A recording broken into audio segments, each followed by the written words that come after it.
Because as a leader, the one thing I did fucking horribly wrong is I'll never forget, I screened for SEAL Team 6. After my first platoon. No one does that. I got picked up. And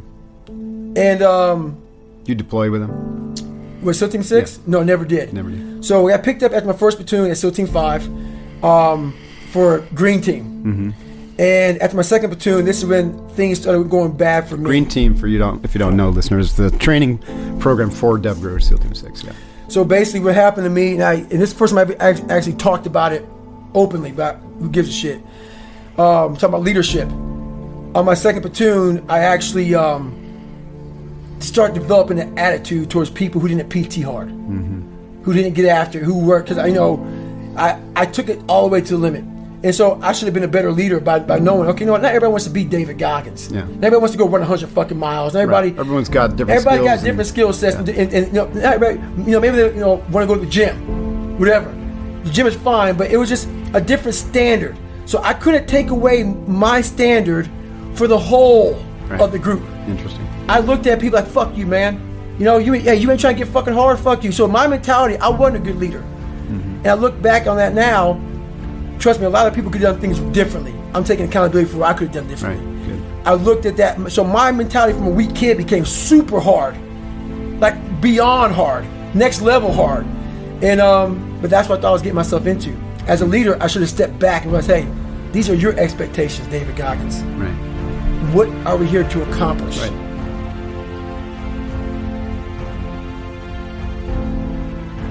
I came home to get my orders to go to Green Team. Never got them. Interesting. So I got shitty. Oh, you guys are against me now. Okay, I see what's going on. That's how I ended up going to Delta Force, trying out for them a couple times. Pissed more people off. So you did that as a SEAL. As a SEAL. Anybody can go screen if you're active military. You got the credentials. But the thing about it is, we have our own. Yeah. We have our own SEAL Team 6. Yeah. So for a SEAL to go, I'm going to go screen for Delta. Yeah, they don't like that. They don't like that. You're not the only one who's done it though. Right. Yeah, there've been a bunch of team guys that have gone out. So you get tagged. Yeah. So basically, it's important to lead by example. And when I say lead by example, if you're the leader, it's the loneliest job on the planet. And if you do it, you have to be up early. You have to leave late. You got to do the sucky jobs. At least that's how I look at it. You got to be the man that is always the person who's being held accountable to the highest standard, and not expecting your people to do anything that you're not going to do 20 times more than they are, even when you're the leader.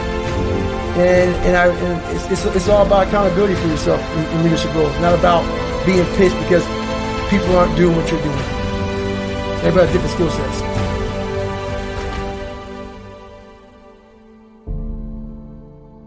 So I was in Buds for so long, and went through so many different times in Hell Week and stuff. I was in Bud's class with Danny Dietz. Yeah, I remember. Who's on that op? I was on with Michael Murphy, great guy. Congressional, Congressional Medal of Honor winner. I was around the same time as Marcus Luttrell. Marcus Luttrell's twin brother. I was there for him to go through. No shit. Yeah. I was there for a lot of the guys in the QRF team. A guy named good God, I hate that I forget his name. Anyway, he got the honor man in my Buzz class 230. Chris Christensen? Or no, that was Buzz class 230. He was in that chopper that went down. Yeah. So all these different guys, I knew them all. And I was at free fall school during the incident with Morgan Luttrell, Marcus Luttrell's twin brother. Yeah. And I got the information before Morgan did about the op. Happened the last day of free fall school. So we're getting ready to graduate, and I went to tell Morgan what happened, and Morgan knew his brother wasn't dead. No one else knew if he was dead or alive. But Morgan knew he wasn't. Just because he was a twin, he could feel it. Yeah, he could feel it. So 4 days later, I got a call from Morgan saying they found Marcus alive. And I was like, shit, man, that's crazy. So a few months later, it was still haunting me a little bit. And I was like, you know what, I got to find something to do. So at this time, I was much bigger. I was into bodybuilding, and my cardiovascular activity was the elliptical trainer for 20 minutes every Sunday. Was my cardio. So me and this guy named Josh Pickendova got off on this crazy workout routine of volume, lots of repetitions, lots of push-ups, lots of sit-ups, lots of leg presses, but no running.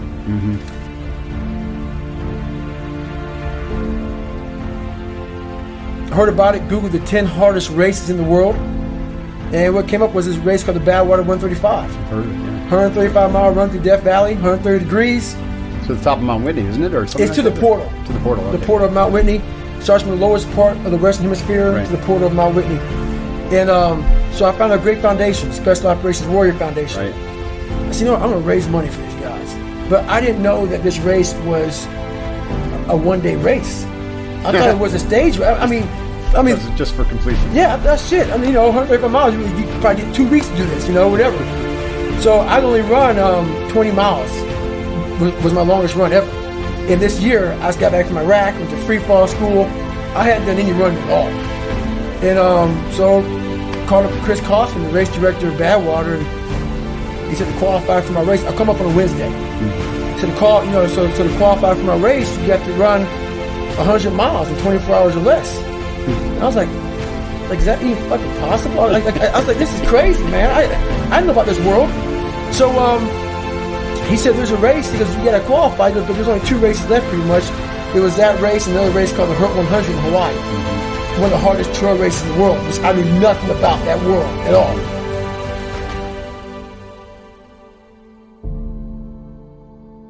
So the first race was on Saturday. Come up on Wednesday is Saturday. And it's called the San Diego One Day, where you run around the 1 mile track for 24 hours. Good God. To see how many miles you can get. Yeah.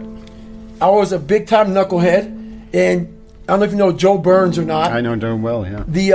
So it was a Friday before, it was 3 days after I called Chris Kaufman up. Joe Burns in the gym working out.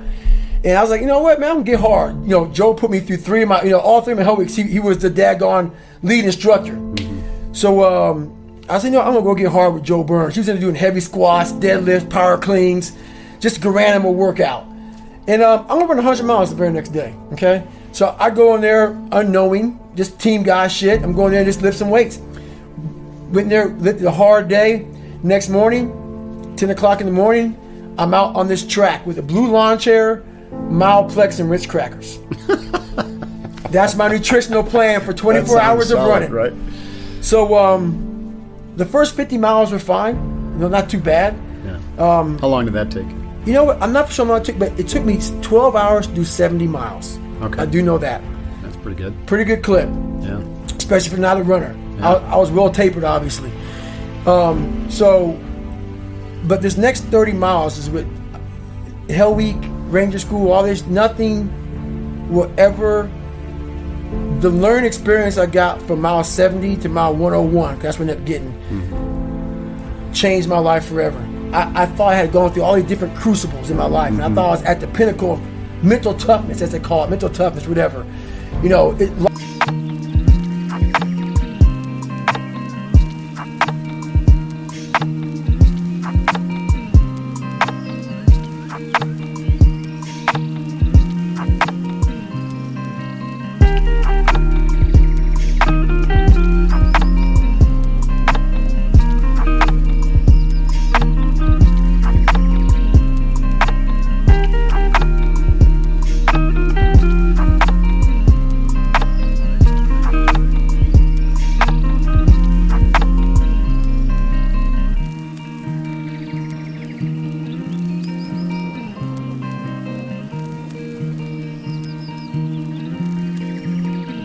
Mental toughness is a lifestyle. Yeah. It's not a class. Yeah.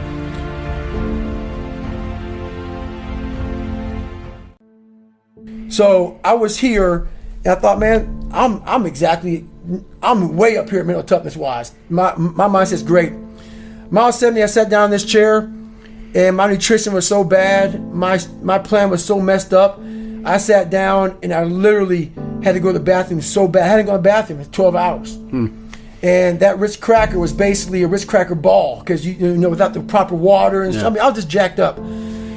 So I sat there, and at the time I was married, and I couldn't stand up, and I couldn't go to the bathroom. I basically sat there and took a shit on myself, started peeing blood. And my ex-wife used to be, I don't know if she's or not, I don't know what she's doing now, but she was a nurse. And I was in bad shape. But I hadn't really gone to the bathroom that bad yet. Not like I did afterwards, but I was pretty bad. It's TMI, right? Yeah, I was pretty bad. But the thing was, I couldn't get up. My mouth was all messed up. But one thing I realized that kills most people in any kind of training in life, this life period, is we get so anxious. Mm-hmm. And in that 1 or 2 or 3 seconds, you seize up. I call it the 1 second decision. Yeah. You seize up, but you flood the compartment, which is your brain, of all this shit. The what ifs. Oh my God, you spaz out and then you quit, and then once you quit, you regret it. Happens all the time in Hell Week. Yeah. 130 hours. You get in the first hour, they freeze your ass off, and you can't comprehend 130 hours of the shit. You're freezing. You're not going to go home that night. You're not going to Island Pasta to get the pasta meal that night. Your ass is mine, and you can't handle it.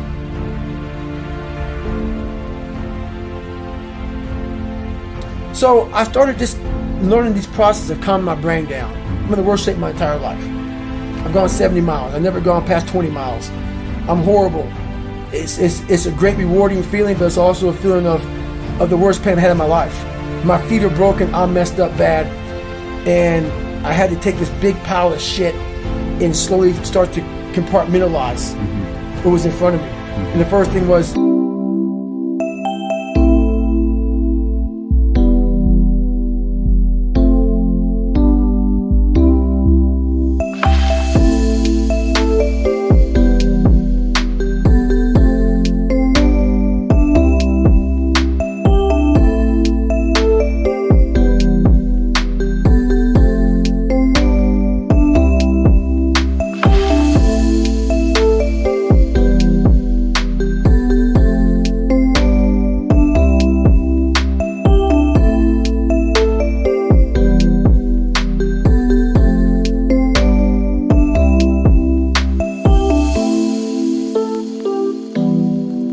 can't stand up. Your blood pressure's messed up, so you can't go another 30 miles unless you be able to stand up. Fix that. Got around those issues. I was able to stand up, got on the track again, and I was barely making it on the track. And then this is what changed my life to this day. I can't really imagine anything ever topping it. At mile 81, my ex-wife looked at me and she said, "You're not going to, we're not going to make this time." Because I was going like a 30-some minute miles, barely getting around the track. The shape I was in at mile 70 was the worst shape of my life. I can't say it enough. I ended up running I ran 101 miles. I ran the next 20 miles. Didn't walk another step. And I did it in like 18 hours and 56 minutes. And what I believe happened to me is when my mind, body, spirit, everything, for the first time, and it's never happened again since that time, everything really connected. When my mind knew he's not going to quit this race. You have to do this. Yes. Non-negotiable. Non-negotiable. I gave myself no way out. My mind said, we have to find more.